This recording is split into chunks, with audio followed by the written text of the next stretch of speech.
Hey, Mystical Illuminations. It's me, the Human Design Maven, aka Dylan, and I'm here to bring you a Human Design Starter Pack. So this video is designed to give you the basic grip of what your design might be and what that means for you. And that will allow you to begin your journey of differentiation. So background in human design, this is a synthesis, meaning the system is comprised of several other existing systems, including but not limited to the Kabbalah, which is the tree of life. It's a energy map in a sense. The chakra system, the astrological wheel, the um, Chinese I Ching, the Book of Changes, which is an ancient Chinese text that has actually been shown to directly mirror the human genetic code. So when we put all these things together and we add in some quantum physics, we get the human design body graph. And what is that but actually a blueprint or a map of both your conscious and unconscious aspects? And that's what makes human design so unique and useful, is that it actually brings in awareness of your unconscious to your conscious. And we can see that 50% of us we receive as an inheritance from our ancestors. That's our physicality, our body, and the genes that make up our physical vehicle. And the other 50% comes from our soul, which comes from the cosmos, which has been around since the beginning of time. So the body is the vehicle that you ride through this experience of life in, and the personality or the mind is actually the passenger that's watching that experience, that movie of your life and its unique consciousness ride. So the big misconception that most people make in life is that the mind is the driver and it's here to make decisions for you. That's not the case. The mind is really best at simply taking in the experience, sharing the unique experience that you're having, because we're all here to see uniquely. We're all here to see things that not the rest of us don't see. And the body is really pre-encoded with the unique coordinates of your soul's path. What you're going to do, who you're going to do it with, where that's going to be, where you fit in, where you don't fit in. Your body, which is unconscious to the mind, they are together in this ride, but they don't necessarily communicate directly. That body knows where to take you. And the main thing is we get in our own way because we're so deeply conditioned in our conscious mind to believe that we're in control of our life and we have to make all the decisions based on the pros and the cons and what's expected of us and what we're afraid of and what we think we need to survive.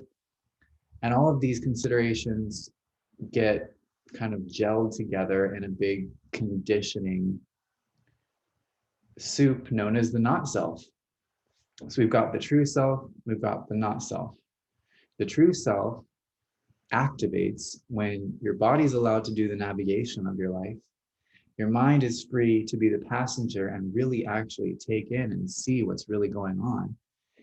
And the not self jumps in when we think we need to be making decisions from this. It's not here to make decisions. The whole perception that the mind can actually do anything to this reality is an illusion. There is no true choice in this life other than to honor your unique blueprint and to let it do its thing. Otherwise, you're actually forcing yourself into a homogenized world. You're forcing yourself into a herd mentality. You're forcing yourself to repeat the same thoughts that have been being thought since the beginning of time. And that produces a life that doesn't quite fit, that doesn't quite feel good to you, that doesn't quite work out the way that you had hoped to, because it's not really your life. It's a bunch of things that you've copied and pasted into your reality in hopes of just barely squeaking by and surviving. Now, another way to look at a human design system is that it's an operating system. Just like you have an operating system on your phone or your computer, this is something that navigates the relationship between the hardware, in this case, your physical body, and the software, which is your mind. So the operating system is that firmware that basically allows the two to coexist and function well together. Now, as I've been kind of illustrating for you, most of us are operating in an ancient, archaic, fear-based operating system. This is what the whole awakening process is actually about. It's about waking up out of the old operating system and in many cases installing a new operating system, or at least a partially new one. And you can do that manually, and that takes a long time. Usually it can be really scary and it can be quite destabilizing because the things that you used to rely on, you can't anymore. The ways that you used to communicate, people aren't really understanding the new ways. And what human design really came into the world to do is to give us a free, easy to use new operating system that's actually operating in the reality that we're living in, not in the ancient survival, archaic past of our ancestors. Basically, the operating system we are running on right now, predominantly on this planet, was designed out of an environment of threats and survival. So the saber-toothed tiger, the mammoth, the poisonous plants, the severe weather, all of these threats made it necessary for us to be, in the early days, a very fearful species. Fear is not the worst thing in the world because fear actually drives us to become more intelligent. Fear makes us more alert to our environment so that we are awake and aware of what we need to do to survive. So for millions of years, we've been building upon that knowledge and intelligence of the mind to be able to deal with its environment. Now that we're living in a new paradigm, since 1781, when we actually, as a global program, started running a new operating system, if we try to use the old operating system in the new paradigm, well, we can still get pretty good results, but they're not unique results. They're not uniquely tuned into who we are and what our potential is. They're just good enough to allow us to survive. And I think that that's what this whole awakening process really is waking up to the fact that there is a new paradigm that you can fully take advantage of right now. You just need to know how to access it. Human design is the language of the new operating system rendered in such a way that our old operating system can be aware of the changeover. So instead of radical shifts in perception brought on by spiritual experiences and that whole game, we can actually look at this system, figure it out logically, apply it to our life, and watch the shifts happen, in a sense, by choice, but really in a way that is more, it's more gradual and it's more clearly explain to us what's happening. So it gives our old mindset, our old operating system, something to chew on while the new one is installed. Now, because of the depth of change that we are embarking through and going through in this current generation, it is said that it takes about 7 years to fully install this new system in your being. I've been doing it for 10. And what I've realized is it's kind of something that flashes on and off. So there are times when you're fully aware that you're making decisions in a new way that are more aligned to you.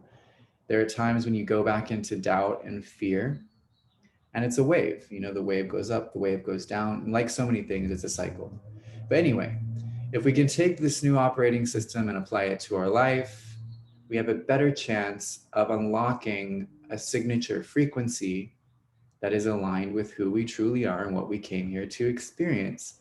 not just taking on the old ways of the world and rehashing the same old things and living, quite frankly, a mediocre life. Human design and living by your design is going to give you a unique life, a healing life, because it's not going to be one that's based out of things that are not you. The whole thing about aligning to your design is it's going to give you a life that's based on what exactly uniquely you are in this life. That includes your generational skills and abilities that you're inherited from your ancestors, plus the things that you brought in on a soul level, and how those two things fuse to become a unique individual in this life. So it's really about having something to fall back on. Now, we're going into a time of accelerated change. Through the year 2027, we're going to watch as the foundations of the old operating system, as they have been manifested in the 3D physical world, continue to break down. Why? Because their time is over. Just like everything in nature, when something has ceased to produce the change and transformation necessary for further evolution, nature says, okay, we got to kick that out because it's not serving growth.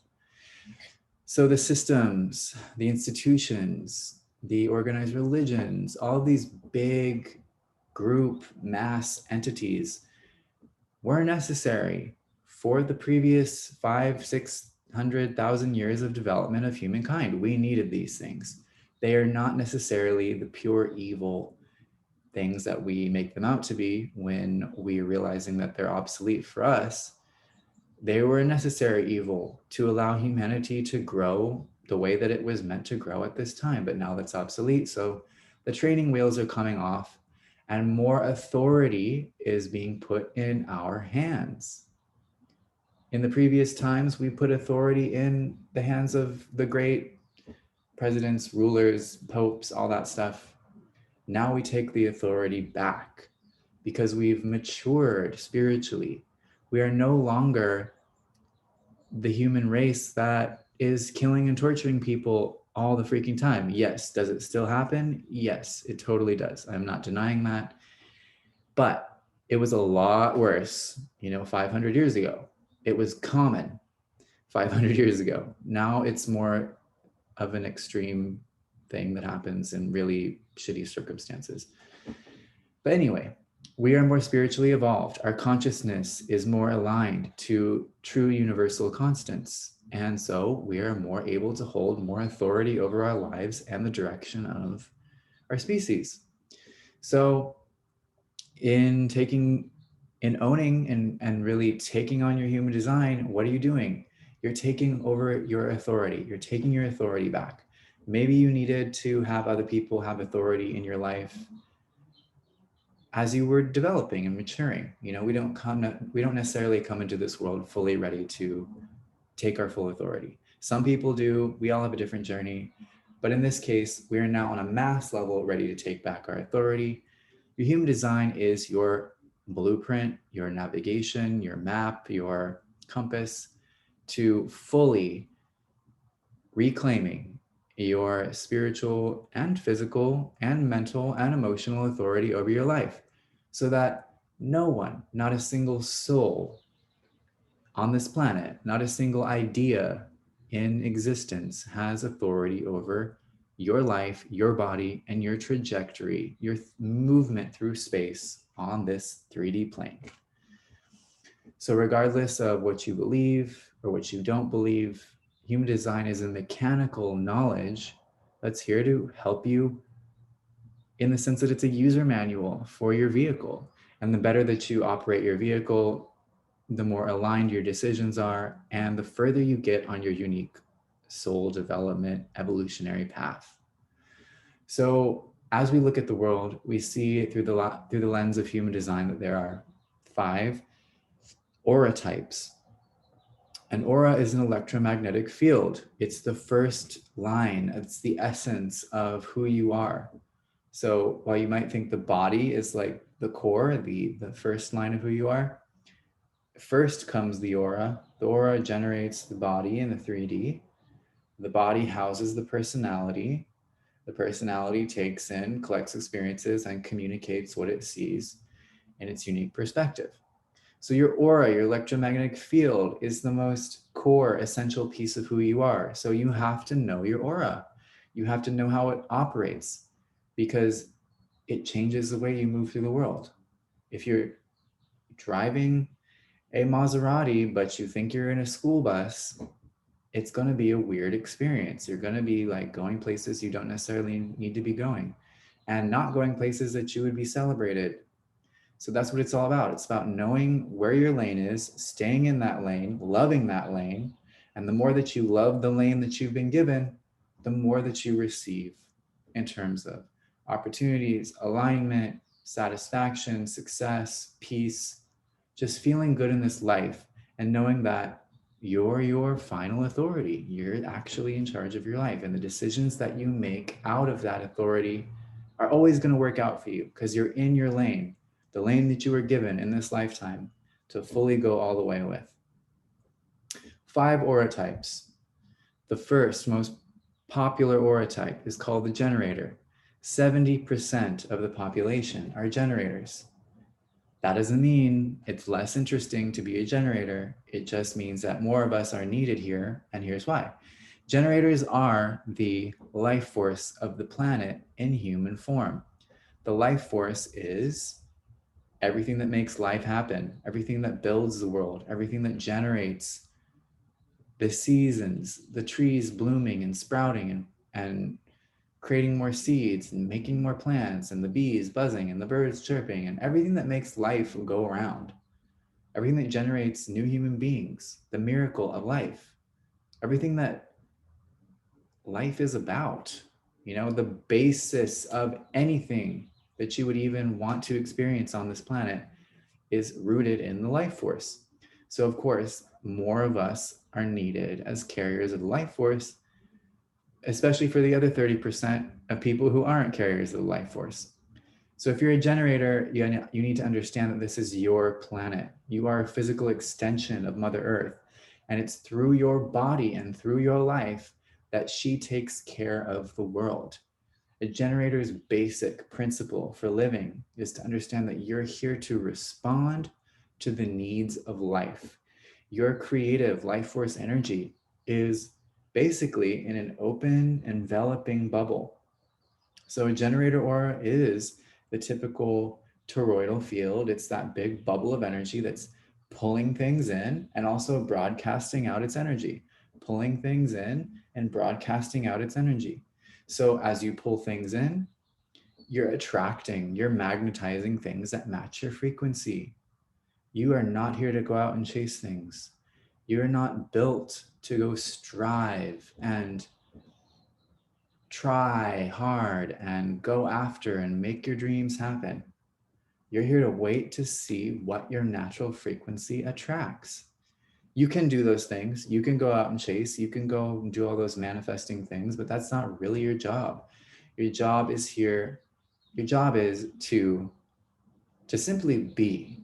Like, what would the Buddha do? The Buddha reached enlightenment. He knew there was nothing else to do. So he just kind of sat there in oneness with all things. So as you exist, as you just be in life, your energy is naturally going to pull things into your life, not probably as quickly as your mind wants things to be going, but it will happen.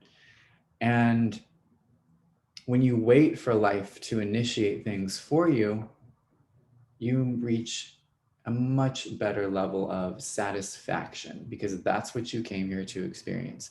When a generator gets to use up all of that vital life force creative energy that they embody in this lifetime, when they get to use it for things that actually align with their design, because we all have a different design, we're all designed to do different things in different ways.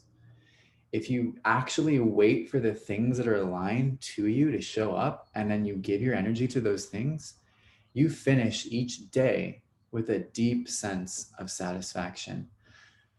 Ah, yeah, I really loved doing that today. I really love my work. I really loved helping those people today. I really loved building that today. I really loved tearing that down today. There's a generator for every need in life. Life makes more generators to meet the needs of the world. But if you come into this world and the second that you're able to do something, you run off and get a job at Starbucks, maybe that's part of your step. I'm not shitting on that, but I'm saying if you actually wait for your calling and your frequency match,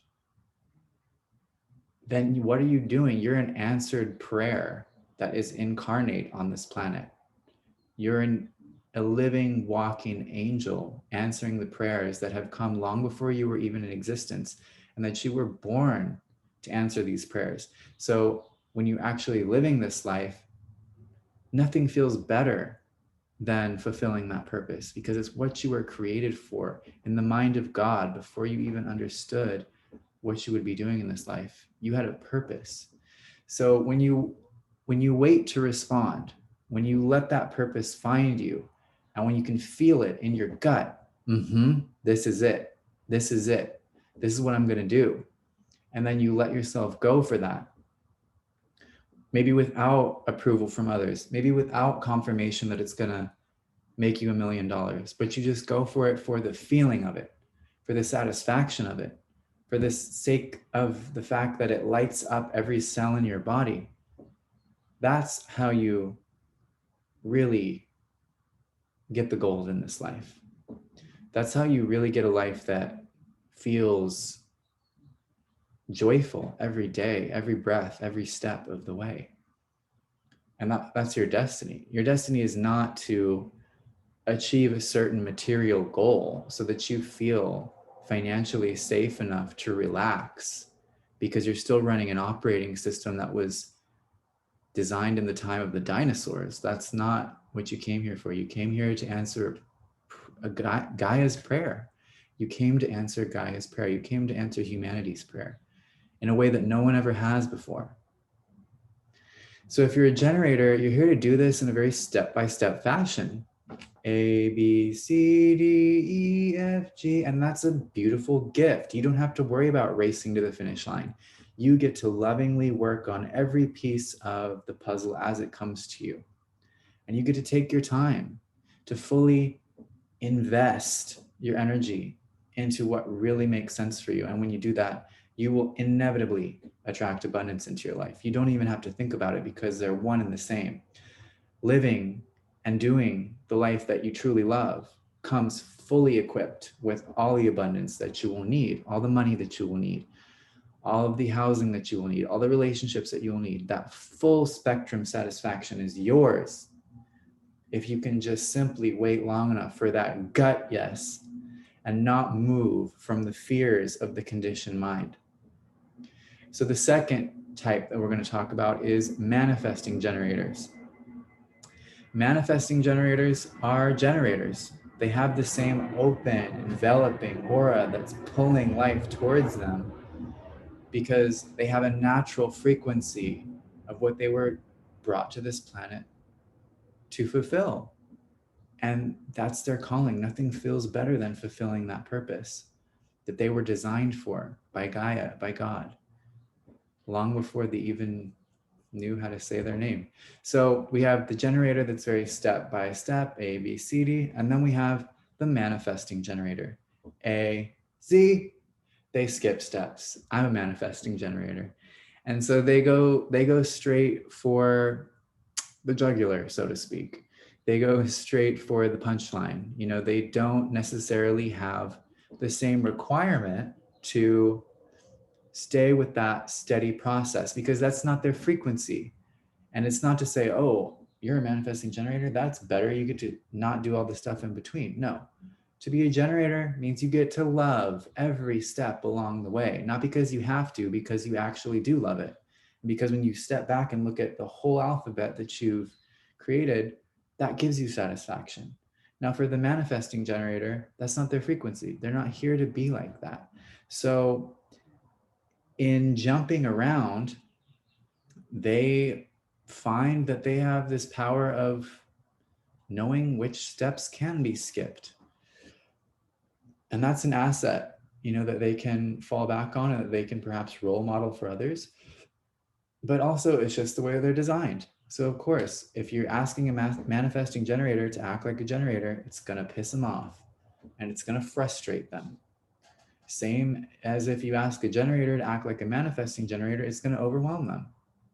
So just stay in your lane. Manifesting generators, you're still here to wait for life to bring to you the things that truly resonate.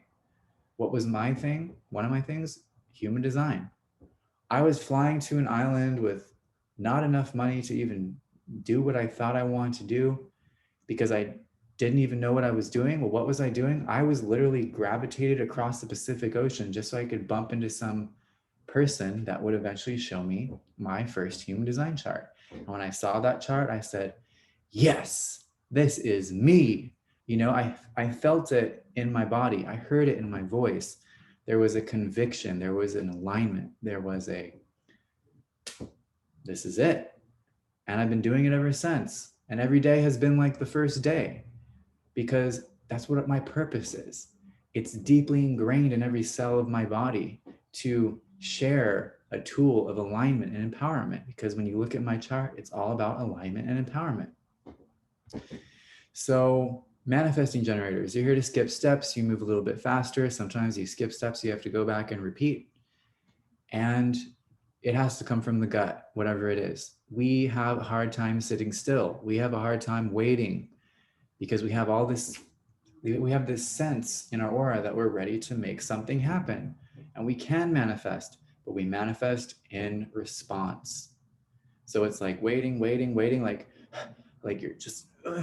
you're at that starting line, you're ready to freaking hear the and go. But until you hear the don't go, because even if you win the race, it's not going to count because the race hasn't started yet, because you have to wait for that first response. How do you know something is right for you? It gives you satisfaction. How do you know something's wrong for you? It frustrates you. When you start to feel frustrated, you can stop and ask yourself, did I wait to respond, or did I initiate this situation out of a neediness, out of a fear of lack of money? Did I initiate this because someone else pressured me into it? And you can usually trace it back to, oh yeah, I did. That's why this sucks, because I didn't wait. I didn't wait for life to take the lead, at least for just the first step. So let's move on to our next type. Our third type that we're talking about are projectors. Projectors are 20% of the population, roughly. Instead of having an open, enveloping aura, they have a focused, penetrating aura. So you as a projector are looking deeply into the other person. You're seeing things that they don't even see about themselves. You're seeing things that they may have never been able to see about themselves objectively, because you get to look straight past that veil of who they think they are. This person thinks, oh, yeah, I'm Becky and this is my upbringing, so I'm going to have this kind of life and this is what I've seen my peers do. So, and then you come in as a projector and you're like, I don't see that for you. I see a cold, calculated Wall Street shark underneath all those pleasantries. And Becky's like, whoa, actually, you're right. I just didn't have the confidence in myself to own my power. But now that you've called it out of me and activated it for me, I really feel like I can do this, what I actually wanted to do, not what everyone expected me to do. So as a projector and as this focused, penetrating aura, you're here to see past people's bullshit and pick out the gems and say, look, this is your gem. You should own this. You should go for this. This is who you really are. This is what's going to really satisfy you, give you peace, give you success in life. So projectors, you're a guide. And it's really important to understand the difference, the massive difference between you and the other types, because you're not here to generate. You're not here to use up a lot of energy. You don't regenerate your energy in the same way that other types do. So you're here to not do much. You're here to sit back and see See, see past what everyone else is seeing. See more deeply, see more uniquely, and see the bigger picture at the same time. That's the coolest thing about projectors. They can go deep into the details past what anyone else is even able to perceive. And at the same time, they're seeing the whole chessboard. And in that is a strength of being able to be the chess master. And it's not to say that other people are your pawns, because you better treat other people like your equals. If you treat people like less than your equals, then that's what's going to come back to you, and it's going to be destructive. So treat other people more like an extension of yourself with a unique characteristic that when you plug it into the right place, the right role, the right position in the company, then you're creating a greater sense of order and harmony that's more reflective of what the divine order is, rather than just what human greed and human shortcomings would have. You are you're the divine reorganizer of planet Earth. And we need you because the generators are asleep and they're not brave enough to usually do what they're really here to do or what they really want to do, because they have so much ancient pressure and trauma and blockage on them. So we really need you to light these generators up. And that's a full-time job. So don't worry about getting a job like a generator. Don't worry about keeping up with the generators, because we need you in your actual position, which is the activator of other people's strengths. And guess what? That's a high reward, low input position. So you get a lot of love, a lot of recognition, a lot of financial benefits for doing the least. If you can resist needing to prove yourself and trying to keep up with everyone else. So please just wait for the people that truly recognize you to recognize you. Because that's another thing about being a projector. We can't hear you, we won't listen to you unless we truly see you and your brilliance and your genius. So if you don't have people around you that see you fully yet, just be patient. You know, you can be confident about how you carry yourself. You can be confident about how you express what you see in general. But when it comes to one-on-one, you really need to wait for people that truly connect to you. Because if you don't, then you're going to have people in your life that are just kind of using you for positive reinforcement, but aren't actually taking on the advice and changing their lives. So that's more of a codependent mechanism than it is you actually excelling at what you came here to do. Other things about projectors is you need to disconnect from people once a day. You need to sleep in your own aura. You need to have as little leakage from other people's auras as possible, because you're very easily conditioned. You know, when you have sex with somebody, you really take their energy in deeply. When you just talk to somebody, you take their energy in deeply. And that's what makes you so powerfully perceptive about who they are and what they're good at, because you get really intimate with them. But if you're taking on so much energy from other people because you don't have any boundaries, then guess what? You're running their programs. And if you're running their programs, that laser focus gets fuzzier and fuzzier and fuzzier and fuzzier until your perspective isn't your perspective anymore. It's actually been homogenized out of you because you were too needy, or you had bad boundaries, or you just constantly needed external validation, because projectors need that recognition. It really fuels them. So when they don't get that recognition, this is where it gets toxic. They go looking for it. And when a projector goes looking for recognition, nobody wants to be around you. Nobody wants to hear that sad little frequency of like, oh, look at me, appreciate me for my. Nobody wants that. They want you at your clear, Buddha-like, centered, like Morpheus level clarity that just cuts through their bullshit. And then they're like, oh, thank you so much. You know, then they'll just be bowing to you and paying your fees and, you know, all that stuff. And then you still have to go home and close the door and lock it and make sure that you have your energetic space at the end of the day. So anyway, there's so much I could say about all these types. We got to keep moving. So next we have manifestors. Manifestors about 8% of the population. Everybody thinks they want to be a manifestor because a manifestor doesn't actually have to wait for anybody or ask for permission from anybody. Why? Because their aura is closed and repelling.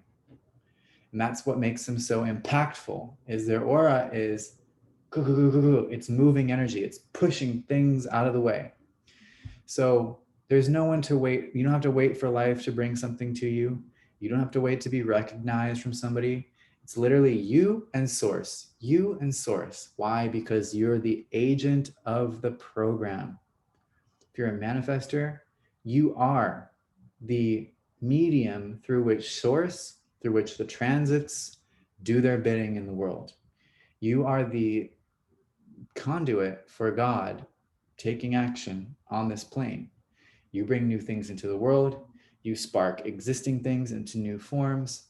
You initiate people into their energy, into new possibilities. You're the impact. You're the spark. You're the archetype of whatever you are, whatever your design is. Every manifester, while they have this basic premise of here to initiate, here to inform, we'll talk about in a second, it's always going to be unique to your design. So are you here to initiate people into an emotional process? Are you here to initiate people into a survival process? Are you here to initiate people into a self-discovery process? Who knows? It could be so many things. You'd have to look at your chart. So the only thing that you need to remember is you need to inform us. You need to tell us what's going on. You need to keep us in the loop. Because if you start taking action and we feel like we're in the line of fire and there's just this bowling ball of an aura coming at us, we're going to be like, stop. We're going to get in your way. And there's nothing you hate more than people getting in your way. So when I tell you, you need to inform us, it's not really for our sake. It's so that these stupid humans don't get in your way while you're trying to do God's work. And that gives you access to what you really came here to experience, which is peace. One might think, oh, I have a closed, repelling aura and I'm here to impact people. I must be here to change the world. It's like, not really. You're actually here to just do what you need to do when you need to do it. It's a creative process. Not be obstructive, not be blocked from that process. And then when you're done, you just get to be you. So when God's not calling and being like, go initiate her, she's too stagnant, you just get to like do art at home and tinker with what you tinker with and just enjoy being who you are. Enjoy being a human being. And that gives you great peace. And that's what you came here for, is peace. So when you can get your shit out, then you can have your peace. And that's a beautiful thing. Just inform so that we don't get in your way. We don't get scared about what you're doing. And that can be a deep wound for manifestors. And I want to acknowledge that, because you come into this world as this fully formed, separate being in a world of 70 to 90% other people who are different than you. And you have this weird capacity to do things on your own. And as a child, many manifestors kind of get stripped of their capacity to self-authorize, to be like, yes, I can do this, because their parents don't know how to cope with a child who is not really a child, who's actually just a fully formed human being waiting to grow to full size to get the F out of here and do what they freaking want to do. So there can be deep fear around claiming your power and authority because you have wounds, you have trauma around, oh, when I do too much, then people punish me, or they reject me, or they withhold love from me, or they tell me I'm not going to survive, or I'm not going to succeed, or whatever. So I just need you to see those wounds and address them and understand those people were doing the best that they could. And I'm not just saying brush it off and forget about it. I'm saying it wasn't personal. They didn't know what they had on their hands. You didn't know who you were yet.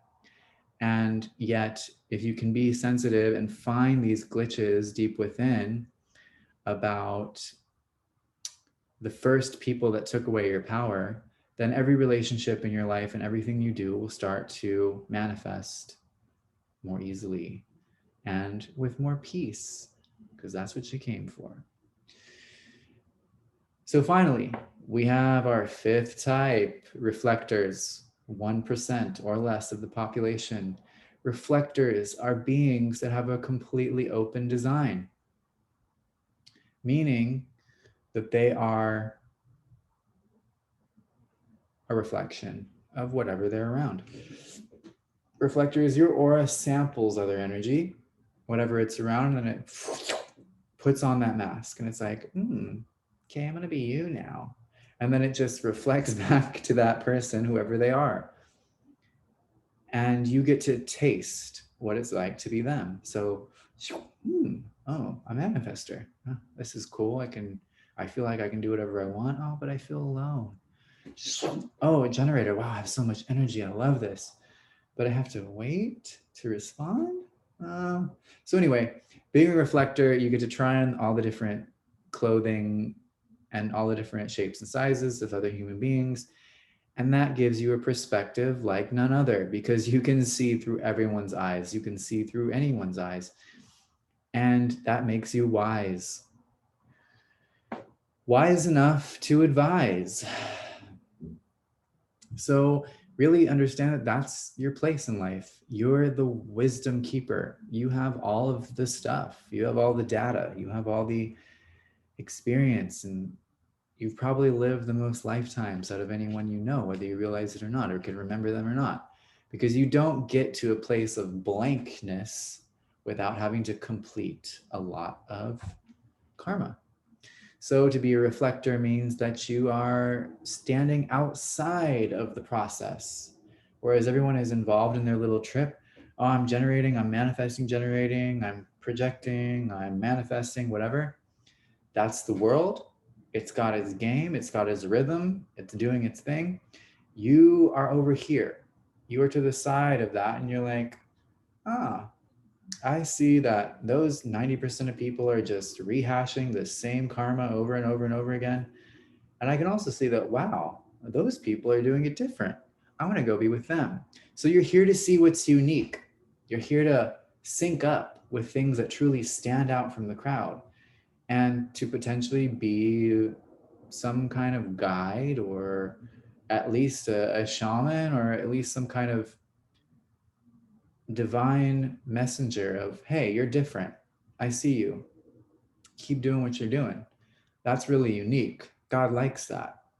You know, the universe likes to be surprised, someone doing something original for once. And that's what you're really here for. You're here to see the unique ones. You're here to emphasize what is unique and what is working. And you're also here to reflect back to us what's not working. So if you are at the center of a community, a tribe, a village, a club, an organization, a business, whatever, you really have that feedback for us that helps us perfect the process. Now, how we respond to you lets you know if you're in the right place or not. Are you valued? Are you loved? Are you listened to? Are you cared for? Right place for you. Do you feel good there? Yeah, right place for you. None of those things are happening. You're in the wrong place. And the place that you're in is who you are as a reflector. So if you're not living in a place that feels good to you, you really need to, see that and understand that and be like, okay, this is not the place for me. It's time to let life show me where I'm meant to go, and to release attachment to anything that isn't, nurturing you, nourishing you. Now, not only do you reflect the energy of other people around you, you reflect the energy of the transits as well. So one day you can be a projector, even though you're amidst a bunch of generators, and the next day you're a manifestor. And here's where it can get tricky, because you're not allowed to make decisions just based on one day. Because if you make a decision based on one day, here's what happens. You go into the interview. That day, you're a manifestor. They love the impact that you have in that interview. They hire you for the job. 2 weeks later is when you actually start the job. You show up that day and you're a projector. You don't have the impact that you were hired for. It doesn't work out. You lose the job. You can't pay for the new apartment you moved into and the new city you moved to. It falls apart. You're disappointed. And that's what you need to watch out for. Making hasty decisions based on momentary transits of your energy. So, how do we make better decisions as reflectors? You need to wait a full lunar cycle at least. You need to wait 28 days to see if something really sticks in your life. Is it really based on your core energy, who you really are? Or is it just based on who you are that day, that week, that month, that year? Transits can be crazy like that. You can have an aspect of your design lit up for a whole year and then have it drop out in the course of one day. So it's not to be paranoid, it's just to say you have to be very zen and very measured about how you make your decisions, because you don't want to make decisions out of your not self. And that's because you don't have the consistent energy of a generator. You don't have the power to manifest at will like a manifestor. And that means if you get stuck or stranded in a life that doesn't really work for you, it can be hard to get out of there. So you can get stranded, and we don't want that for you, because when you get stuck in a place that's not good for you, that's not right for you, that's not aligned to your energy, then you can end up getting health problems because you're taking on energy that's literally bad for you. And before you know it, the reflection that you're reflecting is a reflection of like a sick place or a toxic situation. You become that. So that's why you're not moving too quickly in this life. That's why you're always taking a breath, taking a pause, getting back in sync with the moon, because the moon is your guide. The moon is your measurement of life. So you have to have a strong connection with the moon. The sun is not your thing. The sun is for us 99%. You're the 1% that's here to live by the moon. So take your time, dear reflectors, because you got so much wisdom and you're like no one else. And reflectors are such amazingly cool people to experience.